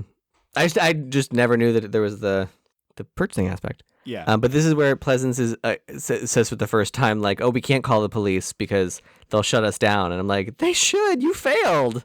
Yeah, Like, exactly. You objectively failed. Also, I think this is the first Mr. Rogers sweater. I think he's got like a coat over it earlier. It was a coat. You're right. But here he's got like just a red Mr. Rogers sweater on. Yeah. We also missed we're talking about when the preacher is wearing the hat with the telegram. Yes. Yeah. Which is weird because they wanted to kill the whole family. Like that seems to be their goal, I would Right. think. Yeah. Well, they want to kill the doctor most importantly. But it just seems weird that they're like, well, we won't. I would think you just kill them and wait. Yeah. I mean, if I was a crazy person who wanted to kill people, I would think I would just do the killing. Listen, preacher, we're only going in when daddy's home. Ew. Ew.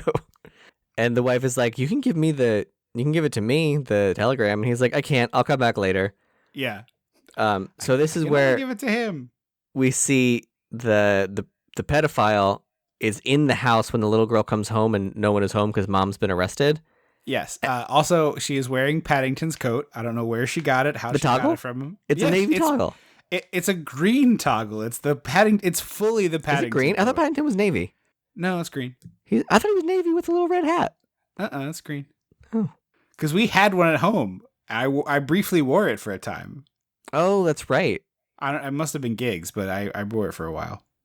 And everything about, like, do you remember those, like, 90s videos of, like, stranger danger? Yes. And, like, Yes, we did one on this podcast. no. Not those, not the fun, make it fun Okay. videos. I'm talking about the ones where it's like, this is what pedophiles do. And it's Oh. all the same of exactly what this guy is doing. Like, textbook, like, Oh, yeah. come on, cutie. Let's go up to your bedroom. I'm your babysitter. Like, Yeah. not the way real evil people behave. Right. Also, that's why you need the code word, like we talked about. This guy, yeah. she should have been like, well, if my mom said you were going to be my babysitter, what's the code word? Did we have one? Oh, yeah, it was a dinosaur. I don't remember having one. You maybe didn't. Maybe I got this lesson drilled into me and was like, we got to have a code word. Yeah. I don't think it ever got used. I think it No, was like when would it have? Well, the idea of it is like there could Mom be went an to that. Mom had to emergency. go to the hospital. Right, like there is an emergency and someone that you're unfamiliar with. I Mom think had by- enough friends that it would have been like, you know, it would have been the mother of someone that you already knew. That's the thing. I think by the time I was child, it was like I knew like anyone who would have done that. I already knew. Like Right. like mom's not gonna pick some random person. Just like, hey, we have 5 neighbors with Right. cars that we know and trust. Right. Also, I have 4 or 5 friends nearby that Right, you know right. and trust. Right. The idea is that you establish it for the scenario in which like something really disastrous happens and you have to get. It's just like, oh, this is a person I know, but the kid doesn't. Yeah. And so, but it's just everything he This part says is the craziest because it's like he's like being a super creep. Like, he's not even being subtle about it. But then nothing happens. because I was like, we're building. I was like, if I have to watch this child get sexually assaulted, Yeah. I'm out. Like, I'm just going to turn off the movie and be like, well, I will do the podcast up to this point, and then Trip can carry from here, and I will just Yeah. make jokes about what he says because I won't watch anymore. Yeah. Well, let me be very clear. I didn't want the kid to get sexually assaulted and watch it. Of course you didn't. I'm not a fucking psycho, but I just like nothing happens. Like we don't even see them go upstairs and he just like hangs out with the kid and teaches her how to make paper dolls. Yeah, Which she I know, says he I does. agree. Because he's like he like calls her cutie and tries to hold her hand, like all the classic like stranger danger pedophile video stuff. Yeah. And she is just like clearly just like, no, you're creepy. Don't touch me. That's not okay. Yeah. But she's just like going about it. She doesn't say get out of the house or like like she's just like, I'm gonna get some milk and cookies. It feels very weirdly casual. And then we see mom in jail with Aunt Tony and some like handsome man. Yeah. And she has to call Dr. Potter to be like, hey, I got arrested. Can you? I'm just imagining getting that call from a spouse. Like, oh, honey. Can you imagine dad getting the call from mom? Right. Like I got arrested and you have to go pick up the kids. Like this wasn't something I thought out and was like, okay, I've known people who go to protest knowing they're going to get arrested. Like it's part of it. And like they have a whole plan in place. And these two are just like, whatever, nuclear power's bad. Let's go. There's I also would love to explain like how they were breaking, because he says you broke the law. And I was like, but how, like, did they blow something up? Did they? Right. Or did they riot? What happened? Right. They probably just didn't disperse when they were told to. That's Yes. usually how these things go. So dad calls the babysitter to go over to the house. And she's like walking around and I was like, are we going to see this child? Like, is this because up to this point, it feels like this could be a child killing movie. Yeah. You don't necessarily think it's definitely going to be. I didn't think it was going to be like a Silence of the Lambs style, like she's dead and hung up by her guts or something. No, I didn't think But that. I was like, she's dead. Yeah, as the babysitter going through the house, I was like, she's going to like pull back the sheets and it's going to be just a dead body. Like, it's not going to be like ripped, like butterflied, but it's going to be a dead kid. But she's just like napping and I was like, oh, so that she's going to pull the door back more and the pedophile is going to kill her. Yeah. And then no, and I was like, okay, well, I guess we're just. So I thought the kid was dead here. Oh. I thought she had been strangled or something and she was dead on the bed. Yeah. That means. Because it's not like she puts a mirror under her nose. She's just like, oh, she's asleep. She's on the bed. Yeah. And then so this is one of the weird edits of the movie where it's like she calls this guy to come over so they can fool around in the house. She's like, I'll wait with Lila until y'all come home. And this guy comes, the front door is wide open, and there's a trail of clothes going up the stairs. Now, if you come home from work and there's a trail of clothes, you're like, oh, my partner's doing a little fun thing here. Okay, like I'm down. I mean, she invited him over for sex, so 100%. But they're at the neighbor's house. It is broad daylight, and there is a child there. It's not like the kid got tranquilized. She just think the kid's napping, right? I guess, but like a nap is a very fleeting tertiary thing to have. Like a nap's not a sleep. A nap is like a, any moment you wake up from a nap. So if we're keeping score, we had the first fake out where we thought we were going to see a dead body when the babysitter sees the girl napping. Yes. And now her cute little boy is over, picking up a trail of clothes, and I was like, oh, he's gonna open the door to her fucking dead body. That's what's gonna happen. Yeah. Fake out. She's there and ready to bone town. Yeah. They start to like canoodle, and then they hear something, and she makes him get up and go check the closet, and I was like, oh, here we go. Yeah. Pedophile in the closet. Right. Third fake out.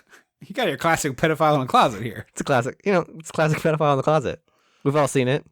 A third fake out, and I was like, oh, this is actually well crafted. Some like subverting expectations, although I don't know if those expectations would have been there in 1982.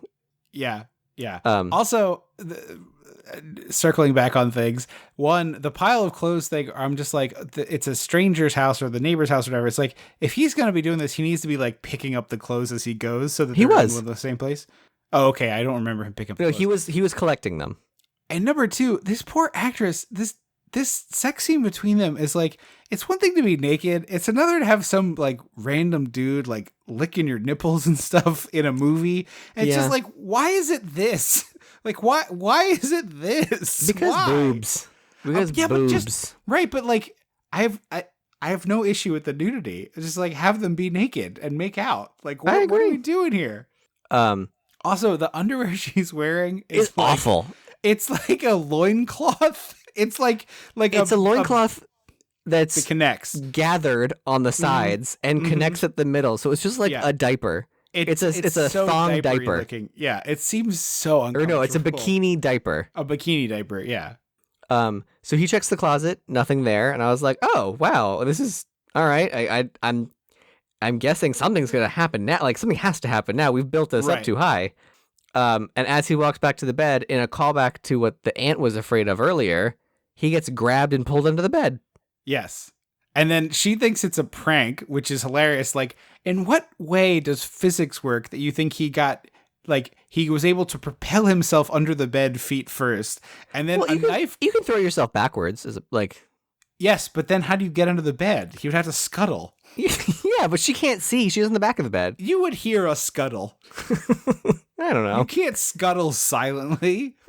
Scuttling is a noisy act. I bet I could scuttle. You or could Scrabble. not quickly scuttle quietly. It's impossible. I'm gonna try now. Not now, in this moment, but now I'm gonna. At some point, I'm gonna try.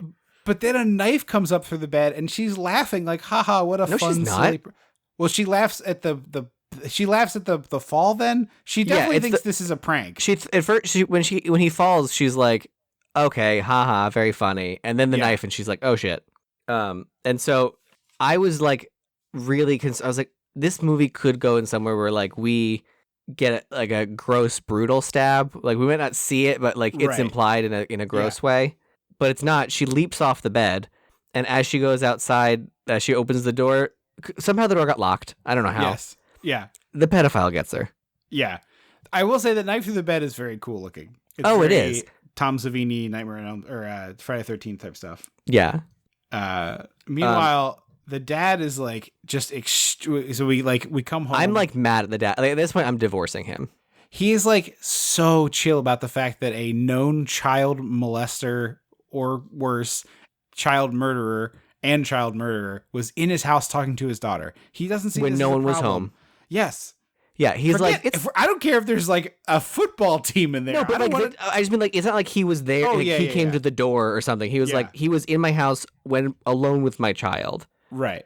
And the cops are he's there. just like, he's like, it's not that big a deal. Don't worry, everything's fine. Like he didn't do anything. And the wife is at the time like, the fuck are you talking about, dipshit? Like a child molester was in our house with our daughter alone. Like what the fuck? And the cops are there, and you want to talk about incompetent cops. There are 2 dead people in a closet, like not 10 feet from where we're standing, and none of these cops find them. No, they're like, oh, I saw 2 sets of footprints walking into the woods, but we lost it. Well, the missing babysitter is probably a slut, so no worries there. Yeah. Is essentially how it boils down. Oh, absolutely. It's totally insane. But this turns into this, like, we're going to have a dinner party, so, like, the women... So the ladies invited handsome stranger to stay for dinner. Yeah. Because he drove them home from jail. Right. And then they invite the cop too. They're like, you might as well hey, detective, in a room full of other cops. Why don't you, detective, only you, stay for dinner? The one I've been talking to. I'll miss you most of all, Scarecrow. And then this is like the little girl laughs at the Don Quixote reference, which is just insane. But then, we're at dinner and we hear some noises, and everyone at the table, including a cop, who, by the way, is only at this house because it got broken into, is like, nothing's going on. And then some time goes by, some idle conversation. No, the mom is concerned, and again, dad is like, it's nothing. Well, that's what I'm saying. The entire table is telling the mom that she's an idiot. They're like, no, it's nothing. Don't worry about it. So she's like, oh, did you all hear that? And they're all like, stop being such a crazy broad. And it's just like the whole table, everyone ignores her. And then they keep telling her she's crazy until finally it's too loud of a noise for them to ignore. And they're like, well, I guess we should go check this out. And it's just like, hello. But mostly it was dad. And that's what annoyed me. He led the charge, yes. But the cop and also did at this too. point, I wrote, I wonder if Tony's boyfriend is part of the bad guys. Oh, okay. I don't know why I thought that. Yeah. So if there was a split second where I was like, wait, is it Jack Palance in disguise? That's going to be really insane. He rips the mask off. Yeah, like a Mission Impossible-esque. But thankfully it was not that. No. So they make the detective goes to investigate the strange noise. He volunteers, which I wouldn't have. It's his job. Yeah, but he's not on duty. Yeah, I guess, but still.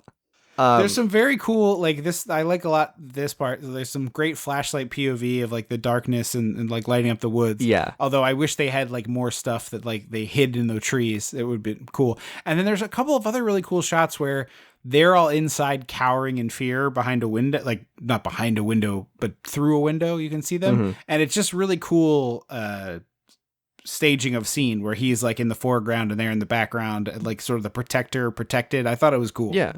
But he gets shot with a crossbow. Yes. And somehow he's hanging, like his feet aren't on the ground. Right. As if he jumped and got crossbowed. Yeah, I think the crossbow is from like the terrain lower, like in the woods, because you can see there's kind of a gully, but it's still bizarre that it lifted him off his feet so aggressively. Yeah, when they show just him pinned to the tree, I was like, why are his feet dangling? Yeah. Did he jump? So quickly, we batten down the hatches. We're like shutting all the windows. They find out the phone line's cut. Yeah. Because earlier Donald Pleasance wasn't able to reach the family through the phone line. That's right. And it kept being like, well, nothing to worry about. Pass me the indicas. I want a couch lock, baby. In the couch. The Aunt Tony is like, oh, my Valium, but I can't go upstairs because it's dark. And also I just saw a murder. So like I am in no position to go upstairs in the dark. I was shocked that we were doing Valium jokes in 1982. Like everybody gets a turn on this Valium joke run. I did not. The little girl wanting a Valium was stupid to me. Yeah. I was like, get out of here. Character is terrible. Yeah. And then we cut to Donald Pleasance trying like to call the operator to connect to the line, and the operator has some peak Janine energy. Yes. Yeah. The line is down. Well, what does that mean?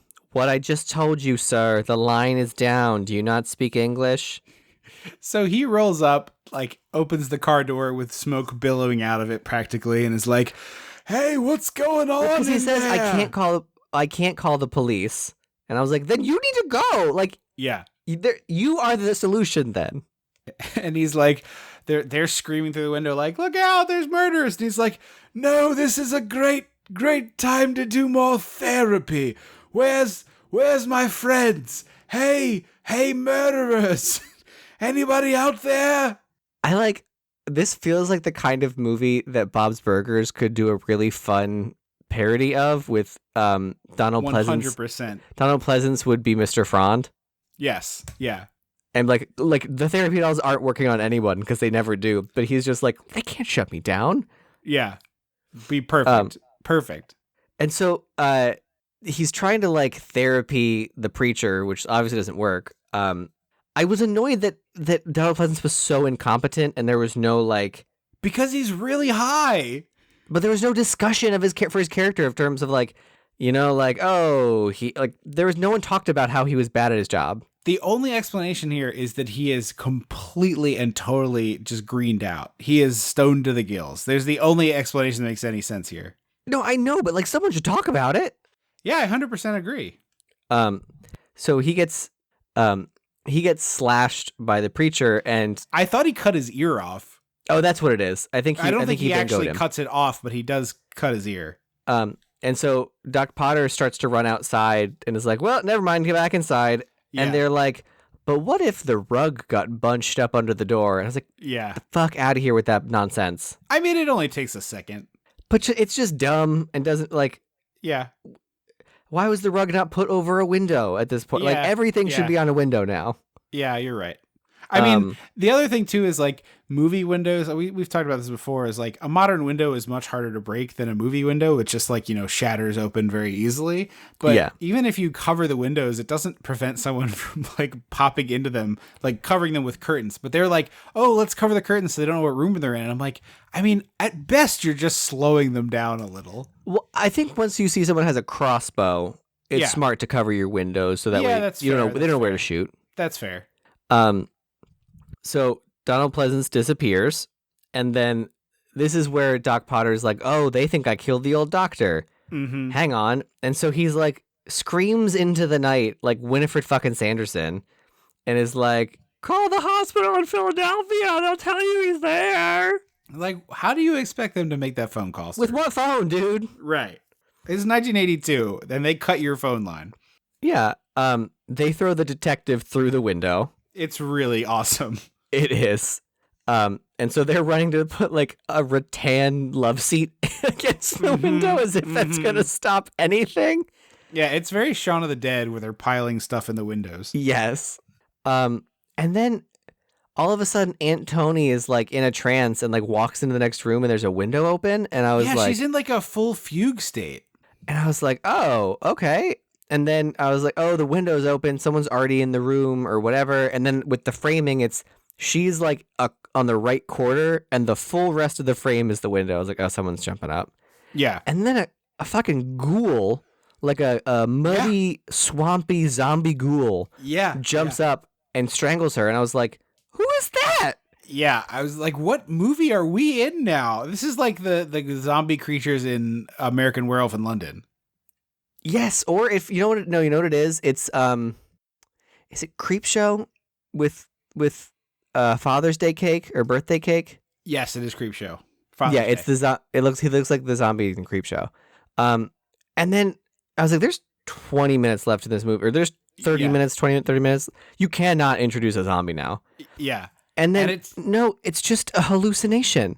Right. But then also I was like, well, was the window actually open? Because it seems like somebody helped the other guys get inside. No, the window was shut when we cut out of the hallucination.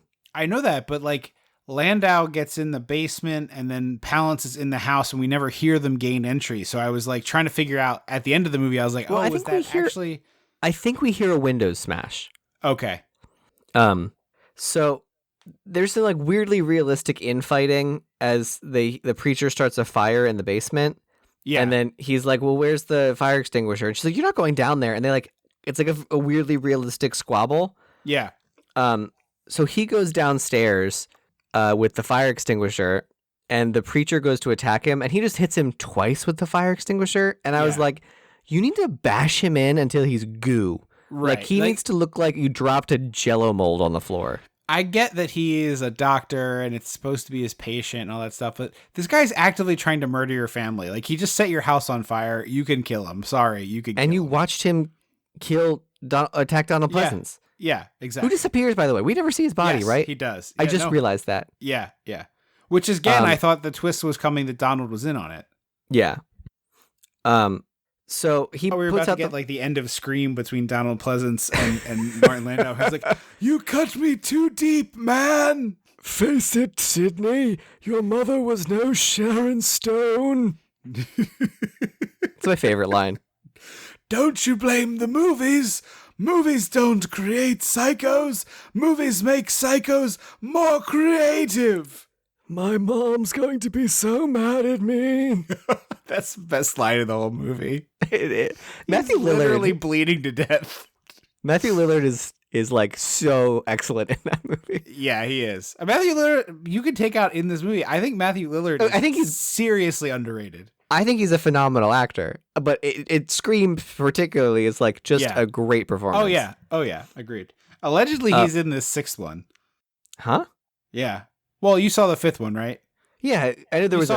You saw they had Skeet in there, even though he was not like in there. You know. Oh, it's gonna be like that.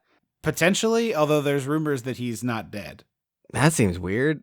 Yeah. I don't need that, but like, I mean, want him to come back. To me, that fits so in line with Scream that I would be totally fine with it. Just make him a twin. Like, I'd rather that. Like, that's just as dumb, but more believable. Yeah. Also, allegedly, there's some rumor out there, and I've intentionally not sought them out, so please don't tweet them to me. But allegedly, the Nev Campbell thing might have been a little bit of kayfabe.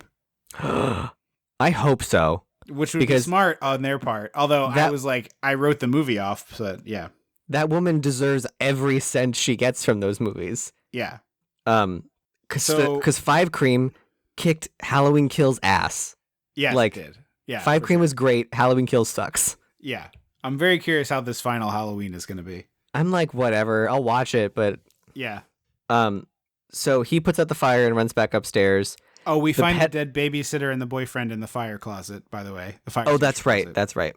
The pedophile runs downstairs, and finally I like this little girl because she grabs a knife and slashes his legs as he walks as he runs into the room. Yeah, this is great. Everybody gets in on it. Somebody puts a knife in his back, and then someone hits the knife in his back with a baseball bat. It's the same person. Okay. It's the bleeder. Okay. It's bonkers. It's the bleeder yet. But no, yeah, the boyfriend, the handsome stranger. And so they kill the pedophile. There's a weird like close-up shot of the little girl's face as he looks at her as he's dying. I was like, we don't need this. We're good. Not this movie. Unless she's gonna stab him in the throat. We're good. Yeah. It's very much like the end of T2, where it's just like this tender moment, and I'm like, no, stop this. So then, is this where the preacher bursts out of the basement? And they kick him right back. They basically just kick him right back down. I don't know why they bothered with this. Because it's very silly. He pops up, they slow motion stab him in the back, and then throw him down the basement stairs. Yeah, it's very much like a comedy spot in a Royal Rumble match where it's like somebody comes in and right back out. Yeah. So they run out. He's like, I'm gonna run out to the car, wait 30 seconds, and then as soon as you hear the car, just run outside. His car won't start. We don't see why. I'm assuming they did something to it. Yeah, that's my assumption. Is that and then he runs to Donald Pleasance's car, which is like looks like it's from the 40s. Like it looks like he has to crank it. It looks like a bread delivery truck from 1944. Yes, and so it's so weird because the movie comes to a screeching halt for this man to look at what looks like he's looking at a car for the first time because it's from the fucking 40s. Well, I mean, to be fair, if you put me or you in that car, I'm not sure we'd figure out how to start. I agree, but like in the movie world, it just like is so weird that it just comes to a screeching halt while he stares, and he keeps going like, "Where'd you put your keys, Bane?" And then he just pokes it, and I was like, "There's no keys for this car." Yeah, I mean, it's very possible that there weren't like back in the early days of automobiles, they weren't that concerned about theft. But how did you start? You just pushed a button to start them? I mean, my car has push to start. But only when you have the thing in there. Right. Back then, it was just like, here's how you start the car. That seems crazy. So he pulls the car up, and as it's cutting between him to like the sister being bled on. Yes. And at this point, I've forgotten that there was a fourth person. Me too. Who was a bleeder. So I thought someone had stabbed her boyfriend from the back, and he was dying and bleeding on her. That is exactly what I thought too. I was like, oh, this is going to be sad. And then I was like, oh no, it's the bleeder. I was like, oh right, he just bleeds on command? This is weird. Yeah, well, he bleeds when he's nervous or whatever. Whatever. Science magic. And so he starts to strangle her, and then Dr. Potter runs back inside, and for some reason, I wrote, like, why is no one getting a knife? They're just, like, squeezing him and hugging him to get him off. And then the daughter's like, here, Mom! And she hands her this huge knife. She, like, action movie, like, or video game throws the knife across the room, and the mom's like, I can't do it! And I was like, listen, here, Janine, get your shit together. I wanted the daughter to be like, fine, I'll do it! Yes! I wanted that so much more. Because this does feel like it's setting up that like, oh, the little girl's actually going to be a murderous monster in the final bit, but it obviously doesn't do that. No. So they kill. Oh, I jumped the gun. The preacher comes in right after they kill. Yeah. The bleeder, but whatever. It's still the same beat where they kill the bleeder. They have like this family group hug of like, we made it. Then Landau comes in and they're like, no, get out of here. They push him right back downstairs. Yes! Shut up, Meg. It's like 5 seconds of just like, rah, no, boom, boom, boom, boom, boom, boom. It's so useless. Yeah. And then Palance comes in and he's given this Palance speech. in the kitchen with the crossbow. Yeah. We all kill when we must, and we all die when it's time. And you're like, oh, he's going to murder the family. And then Palance's character... I rolled my eyes. So, like, I thought they were going to pop out of my head. Yeah, this is very much the whole, like, Martha! God, I know I haven't seen it, but I know that stupid reference. I mean, I haven't seen it. I just watched the one scene because I wanted to see the scene. But, like, this is, like... We don't understand why this resonates with Jack Palance at all because the character doesn't get this kind of development. But he's like, no, we don't do. Hurt my... Well, he's like, don't hurt my family. Don't hurt my family. And then the TV. I was talking about the TV turning on. No. Yes. But I'm saying you are 100%. But before the TV, the doctor's like, please don't hurt my family. Please don't hurt my family. Like, I understand if you want to hurt me, but don't hurt my family. And Jack Palance is like moved by this. And it's like, I why? thought he was just like holding still. I guess the lights were flickering. Yeah. He was like getting distracted. Right. And then the lights come on and the TV comes on. The TV comes on and it's like, and we just had word that there were 4 escaped inmates from Hargrove Sanitarium. We now go live to Philadelphia, where a previous doctor who worked at that sanitarium is being interviewed for some reason. Yeah. Like, we sent this guy to drive across multiple states very quickly. Although they are in Jersey, so it's not that far, but still. Yeah, I mean, maybe they have a sister station or whatever, but it's the most Deus Ex Machina of all the Deus Ex Machinas. Because he sees the real doctor on the TV, the one he thought was killed by Dr. Potter. And like he's so freaked out and moved by what he sees. And then he goes to the TV and he like grabs it, like as if he's like grabbing someone's face. Yeah. And then he pauses and then just like smashes the TV.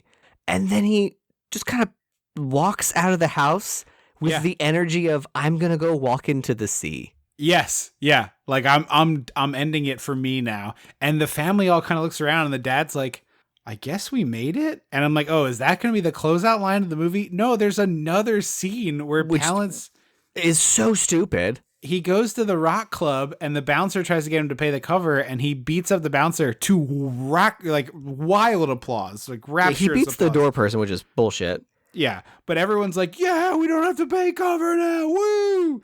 I forgot to mention the old doctor who's in Philadelphia now is just as dumb as Donald Pleasance because he's like, these men are probably, because they're like, he's like, these men are not violent criminals. And they're like, they killed 2 people on their way as they escaped. Yeah. And he was like, they were probably scared. And I was like, no, you failed. You both failed. But then he starts talking to this girl. Hand in your stethoscope and your degree. Please pack your knives and go. Yes, pack your scalpel and go. But he goes in and he's talking to this girl who's like an extra and almost famous, like that character who's like, your aura is purple. She's like so drunk, so messed up. And she's like, I saw you here on Tuesday. And he like cackles with glee at this, pulls a gun on her, and she starts like molesting the gun in his hand. She's like giggling because she thinks it's a joke. Yes. And then that's it. That's the end of the movie. I don't know. This would be the only time where if we put up the end question mark, I'd be like, that's the appropriate punctuation. that is the energy you've given me. I don't understand. Final thoughts / would you recommend this? It's fine. I mean, it's not long, so it's kind of a recommend, but it's just, there's a reason no one talks about this movie. Yeah, this is in that like it's between the second and third tier of the 80s slashers, probably closer to the third tier if I'm being honest, where it's like there's some good stuff here, some of the gore stuff's creative, some of the shots are creative, but there's not, like, I wanted it to be more unhinged than it is. Like, yes. Palance really only has 4 scenes, and Pleasance really only has like 4 scenes, and so you get a lot of Landau, which would be fine if he had like dialogue and things to do, but mostly he's just going like, making big eye, big mouth faces. Yeah, and talking about the Bible. Yeah. So it's like a light recommend for me. It is on YouTube, like Andrew said. If it wasn't so easy to find and short, Yeah. I'd be like, no, but it's fine. If you're in the mood for a new 80s slasher, you could do worse for sure. There's a lot of worse ones than this, but yeah, it's very middle of the road, I would say. I wish it was better because I wanted it to be a lot more fun. I agree. Yeah. Well, thank you so much for joining us on this spooktacular edition of Dissecting the 80s. We'll have one more, which is coming out on actual Halloween, actually on Halloween. That will be the very exciting Halloween 3, which I am very, very curious to revisit. I'm calling like it. Really? Oh yeah, because we've shit on that movie for years. No, so I've always said like, it's if you don't think of it as a Halloween movie, like you have to go into it being like this is not Halloween. Yeah, it's its own thing. Yeah, that's fair. So that's on Peacock if you're in the States, if you'd like to watch that in advance. At least it is as the time of recording. But thank you so much for listening to the show. If you do like the show, visit patreon.com/dissectingthe80s. You can get all sorts of bonus content there. I think it's right around 30 hours at the $5 level in terms of bonus content. You got probably 4 years worth of bonus episodes piled up there. So you get all that instantly, all the back content, and you get a custom RSS feed so you can listen to it in your favorite podcatcher. Follow or subscribe to the shows wherever you get that, whatever podcast app you use, whether they use follow or subscribe, do that. That helps us a lot. And if you haven't yet, please write a review of the show. If you do that on Apple, we read it on the air. If you do it anywhere, we'll read it on the air. But if you do it elsewhere, you got to email it in. So it's dissectingthe80s@gmail.com. But yeah, send in a review. We haven't gotten one in a long while. We read those out. So we'd love to share those. And Dissecting the 80s on Facebook and at Dissect the 80s on Twitter. We would love to hear from you there. Thank you so much for listening to the show. We will see you on Halloween for Halloween 3. Thank you so much for listening to the show. I have been Trip Lano. I will always be Andrew Lano. Until next time. Unpleasant dreams.